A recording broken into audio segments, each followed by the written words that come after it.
Hi, I'm Tamara and welcome to my YouTube channel. Today we're going to really focus on the INFJ, the INTJ. So why do you think certain types mistype as the wrong type? Let's get into the types. So let's talk about the INFJ. The INFJ is interesting to me because what's fascinating to me is sometimes they don't think that they're their own type. I just trip out about that because I'm like, so many people want to be your type. You mean to tell me you don't think you're that type? Oh my goodness. But sometimes they don't. One of the influences could be the Enneagram. Some of them can seem extremely introverted to me and some of them can seem very, very extroverted, but there's still something that says INFJ that you just know intuitively, you just can't really explain it. INFJs will mistype as ENFJs or INTJs. And a lot of times they think they're Ps, especially if they have that extroverted thing going on. They feel more spontaneous because they have extroverted feeling. It pushes through and they have a need to interact with people and have that social arena going on. And when they don't have that, it can make them feel kind of lonely. I can see that a lot more too if their love language is quality time. It's like a release for them. INFJs who appear to be introverted have a stronger longing to connect with friends. If they behave in a more introverted way, it can make it harder for them to step out and make friends as easily. They may be more hesitant, or if they've been hurt in friendships, they might be more reserved, but they still really need that to keep them from feeling depressed even. Extroverted INFJs, even though they're still introverted though, I would say in a weird way, intuition is like that P, because that P is very spontaneous. Sometimes intuition, you can start in the middle and work your way on to the outsides. That combination can make them feel very extroverted when you look at the overall picture of the INFJ, it's just they're not. So the INFJ can think they're an INTJ because of that introverted intuition, which is very serious. It's almost chilling. It's so hidden. It's so deep. It's so mysterious. That's their first function. So it can cause them to develop a more serious, calculated side. One of the types that can type as the INFJ is the INFP. It's something about that NI that really intrigues people and maybe makes them wish that they could be that, or they don't fully understand what that actually feels like to experience that introverted feeling. It makes them really care deeply about people when it comes to social causes or helping people or that Mother Teresa type thing. Sometimes INFPs can't handle letting a situation go that maybe they could have done something about, or hey, I could have saved that person. When you get into a conversation with them, you can see more of that NF quality really coming out. It takes you and it grabs you. Part of it is because they have introverted feeling. Also, INFPs in a work setting, if you give them a task to do, they're going to be very organized step by step, sort of like a sensor, sort of like a J. And so that can make them feel more like a J. They can be more emotional when you're talking to them one-on-one about what they're feeling and what their hurts are, what's upsetting them. The INFJ, who feels more like an extrovert, they still have to get to know you like really, really deeply before they'll share with you some really private things. They can really surprise you, like, wait, what? How come I didn't know that about you sooner? They can be very protective of things in their private lives. They also set boundaries, and they're big on that. So even though they may seem like I'm everywhere and hello everyone, there are certain areas in their lives where they are totally unbendable. and very J-like when it comes to their set whatever it is. They're protected whatever it is. This is what I do and nobody's going to interfere with that. And they can become very stubborn. I think also the reason why INFJs can sometimes think that they're INTJs is because both of those types can be two of the most independent types. I think the INTJ is probably the most independent of all types, but that INFJ is a real close second as far as independence and all of that stuff. But the way that they do things and get things done, they're very much J's. Let's talk a little bit more about the INTJ. What really fascinates me, very much like the INFJ, they will think they are some other type. And it's one of those types that's like, okay, there are so many people who want to be you, like, dude, and you really think you're another type? It might be a little harder to tell an INTJ if they are super introverted.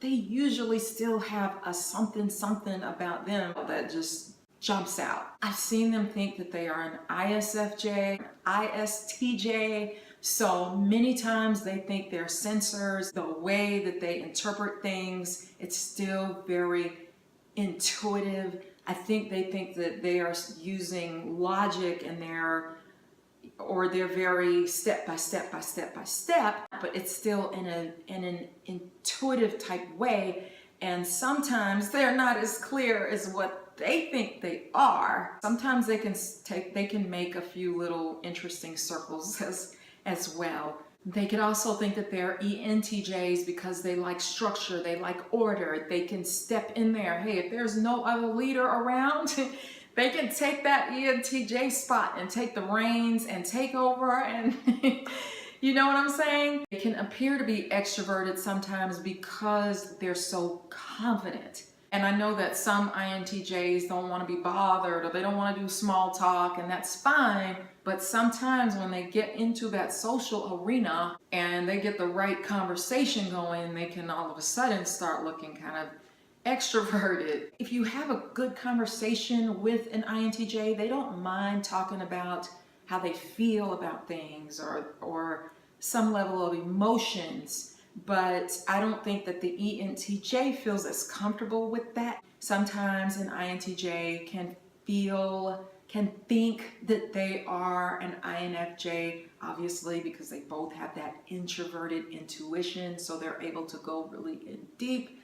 They can also tap into people type interest. Sometimes INTJs will say, hey, I'm a psychologist. My mother always says that, because when they get into that mode, they can start analyzing people and really get in deep with caring about people and really trying to make people's lives better and wanting to do good for people. So it makes them connect a little bit more to that feeling when they are really not feelers. That NT temperament is very strong and very tough. It's just a difference. Whereas with the INFJ, you're going to see that NF quality come out that's very, I don't want to say warm and fuzzy, but there's kind of a warmth. INFJs can be very perfectionistic and very hard on themselves, and INTJs, they also have that perfectionistic quality with getting things right,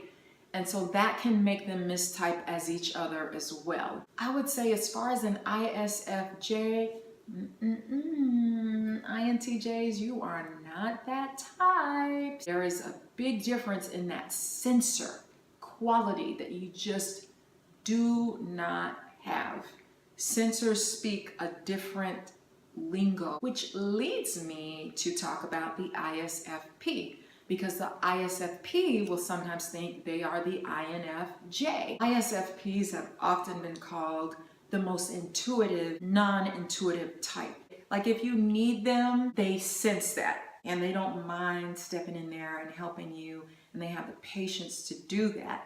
But where they differ is they're going to be more in the moment, generally speaking, They can be really good with their hands, with creating things. But INFJs are more into the future. Like they're gonna be 10 steps ahead, and they're always gonna have this need for closure, especially when it comes to certain things. Their need for completing projects to perfection is just different. I think when an ISFP really gets into something, like let's say they have a dance or whatever, you're gonna see them show off a little bit more, and that show offness comes from this sort of artistic flair that they have. Like they can even kind of spar with you in an interesting kind of way. Also, there's a very strong censor language that I feel when the ISFP is talking to me. Sometimes I've seen INFJs, they can kind of mimic it if they've had a strong censor influence on their lives. So a lot of times ENTJs can mistype or think that they are INTJs when they're not. Sometimes ENTJs can feel more introverted because they can go into a mode where they are working alone or may not feel as strong of a need to connect with people all the time. INTJs can have more patience when it comes to getting their thoughts together and figuring out how best a situation should go and till they get it right, whereas an ENTJ is more likely to jump into action, make sense of everything, put everything together, work it out. Sometimes INTPs can think that they're INTJs. Some of the confusion comes in because they have every letter the same except for that J and that P. One letter can change the entire type, but their cognitive functions are so different from each other. They don't even operate in the same way. I think INTPs can hone in on maybe a smaller thing and really milk it, and I'm gonna get every bit of juice out. Whereas with the INTJ, they're gonna be more into systems and really be superior when it comes to putting together very intricate systems and building things and executing them. I don't think INTPs are as interested in executing. They may be focused on one area and then they change lanes midway through because I have to re-examine what it was that I had come to the conclusion on, because now a new piece of data has entered, and so they can play with that same thing over and over and change directions, whereas an INTJ would find that frustrating. If there's the constant changes, they're gonna want some closure. You really have to look at the whole picture to be able to tell what those types really look like. And then finally, the ISTP can sometimes mistype as the INTJ. They usually get along with each other very, very well. Their cognitive functions, when you pair these two types together, it just works. They're two totally different temperaments. There's a pretty well-known psychologist who, and I really think he's an ISTP, but that's kind of an unusual combination to have an ISTP and a psychologist. But sometimes they can tap into their introverted intuition, which is their tertiary. I just have to say it because I can't say tertiary. I've redone this like 5 times, I can't say it. They can start to develop it. And I've also seen that psychologist be right on point with his advice. And I'm like, wow, you know, because it's like I'll be waiting thinking, okay, is he really gonna say something that makes sense in a more relationship world? And he does. It's like he's uncovered a lot of things that make really, really good sense. So it can be pretty cool and pretty impressive too. So I hope this has shed light on why sometimes the INFJ and the INTJ can mistype each other. Please give me a thumbs up and subscribe to my YouTube channel below. Thanks for watching. Bye.